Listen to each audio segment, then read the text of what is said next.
तुझ बिन जाने बिन पहचाने मैंने तो हृदय से लगाया, पर मेरे प्यार के बदले में तूने मुझे ये दिन दिखलाया। जैसे बिरहा की रुत मैंने काटी, तरप के आहें भर भर के, जले मन तेरा भी किसी की मिलन को, अनामिका तू भीतर से। नमस्कार दोस्तों, आप सोच रहे होंगे कि ये गाना मैंने आपको क्यों सुनाया।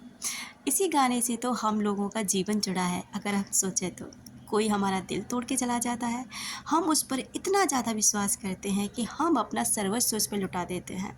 हम उसे जानते तक नहीं, पहचानते तक नहीं, बस उससे अट्रैक्शन होता है, हमारी बातें शुरू हो जाती हैं और हम बच जाते हैं उनके बंधनों में, उनके अटैचमेंट में, उनकी आदतों में। और एक दिन ना अपना जीवन ना इस कदर ख़राब कर लेते हैं कि हम ही को खो देते हैं। हमें पता ही नहीं होता कि हम क्या थे और क्या हो गए। तो दोस्तों, आज का टॉपिक ना बहुत ही ज़्यादा आप लोगों के लिए इन्फॉर्मेटिव है, क्योंकि आप ना आज ये जानने वाले हैं कि जो व्यक्ति आपसे दूर चले जाते हैं, आपको धोखा दे देते हैं, या फिर जो आपको परेशान करते हैं, या फिर आपको इग्नोर करते हैं, या किसी भी सिचुएशंस में डाल देते हैं, तो क्या वो चैन से जी रहे होते हैं? क्या उन्हें आपकी याद बिल्कुल नहीं आती? क्या उन्हें बिल्कुल भी फील नहीं होता कि उस इंसान ने आपके साथ में किया क्या है, या आप किस कंडीशन में होंगे? तो इन सारे सवालों के जवाब ना इस वीडियो में, क्योंकि आज के टाइम में ना हर एक दूसरा बंदा ना ब्रेकअप से गुजर रहा है, इन परेशानियों से गुजर रहा है, और ना ही वो किसी से कह सकता है, क्योंकि ऐसी परेशानियां हम सभी जानते हैं कि हर कोई ना तो हमारी सुनता है, ना समझता है, और ना ही जो हमारी मन की बीमारी है ना, हम उसको हर किसी के सामने ना एक्सप्रेस कर पाते हैं, क्योंकि हर कोई इस कंडीशन में नहीं होता जो हमारी कंडीशन है उसे समझ सके। तो सबसे पहली बात तो एक ये है कि डियर देखो, अगर आपने सच में उस इंसान से प्यार किया है, सच में उस इंसान को आपने अपना कीमती वक्त दिया है, आपने उस पर सच्चे दिल से ना आप उस पर मेहरबान थे, या आप उनसे प्यार करते थे, और फिर भी उस इंसान ने आपको चीट किया, तो सबसे पहली बात तो आप ये समझ लीजिए कि कहीं ना कहीं आपका एक कोई कर्मा था जो आपका रिलीज होना था। तो सबसे पहले आप यहाँ रिलैक्स हो जाइए कि मेरा एक कार्मिक पार्ट था जो अब ख़त्म हो चुका है, वो बार बार मुझे नहीं परेशान कर सकता। मैंने भी किसी न किसी को किसी न किसी जन्म में ऐसे हर्ट किया होगा, या हो सकता है इसी बंदे को हर्ट किया होगा, जिससे ये बंदा मेरे से इस समय बदला लेने के लिए आया। अब यहाँ पर अगर आप उसे ना गालियाँ देते रहेंगे, उसे परेशान करते रहें, नेगेटिव थॉट्स भेजते रहेंगे ना, तो ये रिपीट चलता रहेगा, चक्र चलता रहेगा, और ये कभी ख़त्म नहीं होगा। इसलिए अगर आप ये समझ जाएंगे तो यहीं अपने नेगेटिव थॉट्स बंद कर दीजिए, क्योंकि आपका हर एक थॉट्स उस व्यक्ति के पास पहुंचता है।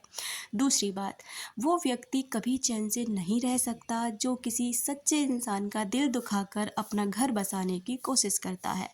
उसको आपकी याद हर वक्त आती है, हर समय आती है। उन्हीं यादों से वो इंसान कभी नहीं बच सकता। जब भी आप लोग ना उस इंसान को याद करते हैं ना, डीपली याद करते हैं, रो कर तड़प कर याद करते हैं, तो ये सारी तड़प उस इंसान तक पहुंचती है।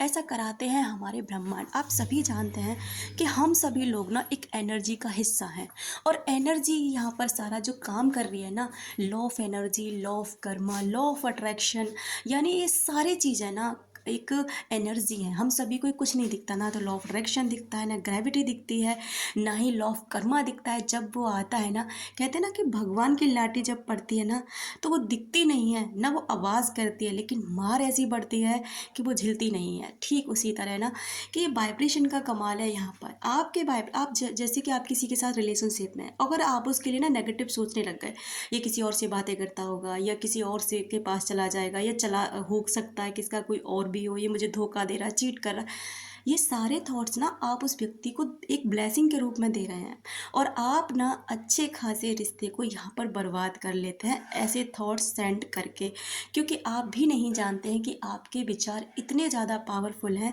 कि पूरे दिन में जिस भी बात पर सबसे ज़्यादा विचार किया जाएगा ना, वो विचार ना आपका एक तरीके के ब्रह्मांड में पहुँचता है, आपके सबकॉन्शियस माइंड में पहुँचता है, और वही आपकी रियलिटी में बनने लग जाता है। तो सबसे पहले अपने नेगेटिव थॉट्स ख़त्म कर दीजिए। कीजिए। उस व्यक्ति का अगर आप ना उस व्यक्ति को चाहकर भी नहीं भूल पाते हैं, अगर आप ना लगातार उस व्यक्ति के बारे में सोचते रहते हैं या नहीं सोचना भी चाहते हैं, आप अपनी लाइफ में आगे बढ़ना चाहते हैं, लेकिन कोई ना कोई चीज़ ऐसी होती है जो आपको रोक लेती है, तो आपको क्या है ना, वो व्यक्ति आपको सच में याद करता है। वो व्यक्ति आपको सच में, हो सकता है उस समय पर किसी कारण से या फिर कोई कर्मा था जो रिलीज़ करना था, तो यूनिवर्स को ऐसा कराना था, इस वजह से उसकी बुद्धि खराब हो गई, भ्रमित हो गई, कुछ भी हुआ हो। लेकिन आज के टाइम में अगर आपको इस साइन मिलते हैं ना डियर, तो रियली वो इंसान आपको याद करता है, क्योंकि सारा खेल ना आपके वाइब्रेशन का है। पहले अक्सर करके लोग ना, ये मोबाइल वगैरह कुछ नहीं था, जब कोई इंसान किसी को याद करता था तो पता है कैसे पता लगाते थे? हिचकी का आना, आँखों का फड़कना। और आपको पता है एक चीज़ और थी कि जैसे गाँव में कहते थे कि जैसे कौवा होता है ना, तो वो जब बोलता था ना तो ऐसा लगता था कि आज कोई अतिथि आने वाला है हमारे घर में, आज कोई मेहमान आने वाला है पक्का।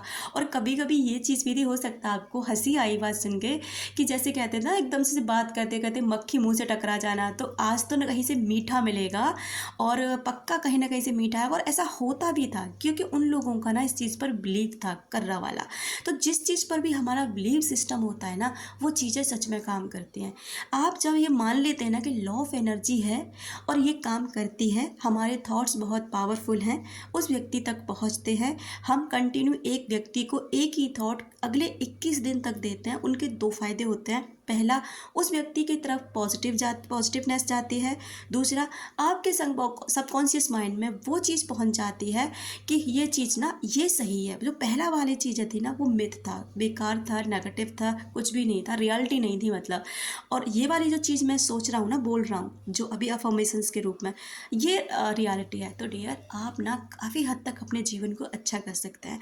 सबसे पहली बात, मान लीजिए लॉ ऑफ कर्मा था, आपका कार्मिक अकाउंट इस व्यक्ति के साथ था, तो इसलिए ऐसा हुआ। अब क्या है, अब उस व्यक्ति को ना आज़ाद करना है, अपने फॉरगिवनेस देनी है, उसे माफ़ करना है, खुद को माफ़ करना है, खुद की हीलिंग होती करनी है। इन चीज़ों में लगता है थोड़ा सा टाइम, तो पेशेंस का होना आपके लिए बहुत ज़रूरी है। अगर, और सबसे बड़ा साइन पता है डियर क्या होता है? सबसे बड़ा साइन ये होता है कि सुबह उठते वक्त आपको किसी की याद बहुत तेज़ी से आती है, बहुत तीव्रता के साथ आती है, क्योंकि उस समय हम बहुत रिलैक्स माइंड में सोते हैं। आप उसके बारे में चलो रात को ये सोचता है कि चलो हम सोच रहे हैं उस व्यक्ति के बारे में, लेकिन सुबह उठते ही ना हमें उस व्यक्ति की अगर बहुत तेज़ी से याद आए ना, तो आपको समझना चाहिए कि वो व्यक्ति ना सच में आपसे प्यार करता है, उस व्यक्ति को सच में आपकी याद आ रही है। वो आपको ना एक मैसेज भेज रहा है, एक हीलिंग एनर्जी भेज रहा है, जो ब्रह्मांड से गुजर कर आप तक आती है। और आपका सबकॉन्शियस माइंड जो रात में जागृत अवस्था में था, उसने वो पावर को कैच किया और आपको सुबह उठते ये फील कराया कि वो व्यक्ति ना आपको याद करता है। सबसे पावरफुल साइन ये होता है। दूसरा साइन ये होता है कि यूनिवर्स आपको ना उस व्यक्ति से कभी जुदा होने नहीं देगा, कहीं ना कहीं से, किसी ना किसी तरीके से उस व्यक्ति से रिलेट आपको चीज़ें याद दिलाता रहेगा। जैसे उसका नाम बार बार आपके सामने आएगा, कहीं ना कहीं से आप कुछ कर ही नहीं रहे, आप अपनी दुनिया में मस्त, अचानक से उस व्यक्ति के बारे में चर्चा हो जाना, अचानक से उस व्यक्ति का नाम आपके कानों में सुनाई पड़ना, अचानक से फील होना जैसे कि उस व्यक्ति का सच में आपके सामने आना आ जाना, कि जैसे ये व्यक्ति सच में आपके साथ में, उसको फील करते रहना। तो ये सारी चीज़ें ना कहीं ये फील कराती है कि वो व्यक्ति भी ना आपको याद करता है। रही बात इसकी कांटेक्ट ना होने की डियर, आप सभी जानते हैं हम लोग ना, हम इंसानों में सबसे गंदी आदत क्या होती है पता है? हमारा ईगो। और ये ईगो ही है जो हमें उस व्यक्ति से नहीं मिलने देता या उस व्यक्ति को हमसे नहीं मिलने देता। इतने प्यारे संबंध इन ईगो की वजह से ना ख़त्म हो जाते हैं और कभी बनते भी नहीं हैं। तो डियर, आप इस बात को समझ गए होंगे कि लॉ ऑफ एनर्जी कितनी ज़्यादा मजबूती तरीके से काम करती है।